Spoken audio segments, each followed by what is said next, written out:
സുഹൃത്തുക്കളെ നമസ്കാരം. മറ്റൊരു കുഞ്ഞു വീഡിയോയിലേക്ക് സ്വാഗതം. ഇന്ന് കരിമ്പിൻ നീര് വിൽക്കുന്ന ഒരു വ്യാപാരിയെ ഞാൻ നിങ്ങൾക്ക് പരിചയപ്പെടുത്തുകയാണ്. എന്താണ് പ്രത്യേകത എന്നല്ലേ വഴിയെ പറയാം.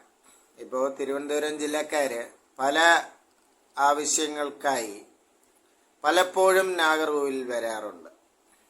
കന്യാകുമാരി ജില്ലയിലെ ഒരു പ്രധാന പട്ടണമാണ് നാഗർകോവിൽ. അവിടുത്തെ കളക്ട്രേറ്റിന് കുറച്ച് മുമ്പായി, അതായത് മത്യാസ് വാർഡ് എന്നാണ് ആ സ്ഥലനാമം, അവിടെ KFCയുടെ മുന്നിലായിട്ട് ഒരു വലിയ വൃക്ഷത്തിൻ്റെ ചുവട്ടിൽ ഒരു കരിമ്പിൻ നീര് വിൽക്കുന്ന സഹോദരൻ നിൽപ്പുണ്ട്. പ്രത്യേകത എന്തെന്ന് ചോദിച്ചാൽ, ഒരു ഗ്ലാസ് കരിമ്പിൻ നീരിന് 20 രൂപയാണ് ഇദ്ദേഹം ചാർജ് ചെയ്യുന്നത്. എടുത്തു പറയേണ്ടത് ആ ഒരു വൃത്തിയാണ്. ആ കപ്പ് മെയിൻറ്റെയിൻ ചെയ്യുന്നതിലും പരിസരവും പുള്ളിയുടെ ആ ഡ്രസ് കോഡും ടോട്ടലി ഒരു ഹൈജീനും വൃത്തിയും. ചെറുനാരങ്ങ കരിമ്പിൻ നീരരയ്ക്കുമ്പോൾ അതിൻ്റെ ആ ജ്യൂസിൽ ചേർക്കുന്നു, ഇഞ്ചിയുടെ ഒരു കഷ്ണം ചേർക്കുന്നു. സ്വാദിഷ്ടമായ കരിമ്പിൻ നീര്. ഇപ്പോൾ കരിമ്പിൻ നീര് നമ്മുടെ ആരോഗ്യത്തിന് നല്ലതാണ് എന്ന് ഞാൻ പറയാതെ തന്നെ നിങ്ങൾക്കറിയാം.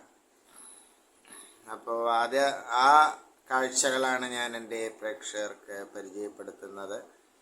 നമ്മുടെ തിരുവനന്തപുരം ജില്ലക്കാരും കന്യാകുമാരി ജില്ലക്കാരും ഒക്കെ പലപ്പോഴും പല ആവശ്യങ്ങൾക്കായി ഈ ഭാഗത്തെ കളക്ട്രേറ്റിന് സമീപം പോകാറുണ്ട്. അപ്പോൾ ഞാൻ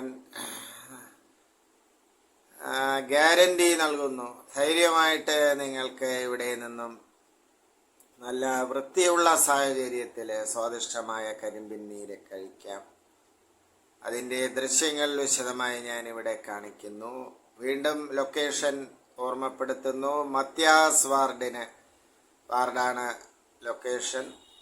KFCക്ക് മുന്നിൽ ഒരു വലിയ വൃക്ഷത്തിൻ്റെ ചുവട്ടിലാണ് അദ്ദേഹമുള്ളത്. കളക്ട്രേറ്റിന് ഏതാനും ഒരു 500 മീറ്റർ മുന്നോട്ടാണ് പ്രസിദ്ധമായ മോറിസ് മത്യാസ് എന്ന നാഗർകോവിലെ പ്രസിദ്ധമായ ആശുപത്രിക്ക് ഏതാനും ദൂരം അകലെയാണ് ഈ വ്യാപാരി ഉള്ളത്. അപ്പോൾ ദൃശ്യങ്ങൾ കാണുക. ആ വഴി പോകുമ്പോൾ കരിമ്പിൻ നീര് നുണയുക. പ്രതികരിക്കുക സുഹൃത്തുക്കളെ. നന്ദി, നമസ്കാരം.